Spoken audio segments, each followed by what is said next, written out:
ప్రేమించి పెళ్లి చేసుకున్న యువజంట బస్సులో హైదరాబాద్ వెళుతుండగా వారిని సినీ పక్కీలో బంధువులు పట్టుకున్నారు. యువకుడిని కొట్టి అమ్మాయిని బలవంతంగా ఎత్తుకెళ్లిన ఘటన బిక్కనూరులో చోటు చేసుకుంది. బిక్కనూరుకు చెందిన యువకుడు తిప్పాపూర్కు చెందిన యువతి ప్రేమించి పెళ్లి చేసుకున్నారని ఎస్ఐ సాయి కుమార్ చెప్పారు.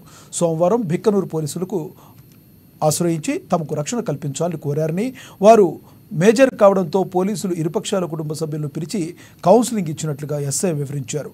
అనంతరం పోలీసుల రక్షణలో ఆ దంపతులు రాత్రి బిక్కనూరు టోల్గేట్ వద్ద హైదరాబాద్ వెళ్లే బస్సులో ఎక్కించుకున్నారు.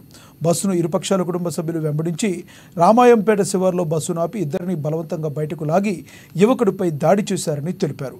అడ్డుకోబోయిన యువతిని అక్కడి నుంచి బలవంతంగా తీసుకెళ్లారని సాయి కుమార్ చెప్పారు. దీంతో 6గురిపై కిడ్నాప్ కేసు నమోదు చేసినట్లు ఎస్ఐ చెప్పారు. పోలీసుల సంరక్షణలో యువతిని కామారెడ్డి సఖీ కేంద్రానికి తరలించి విచారణ చేస్తున్నట్లు పోలీసులు తెలిపారు.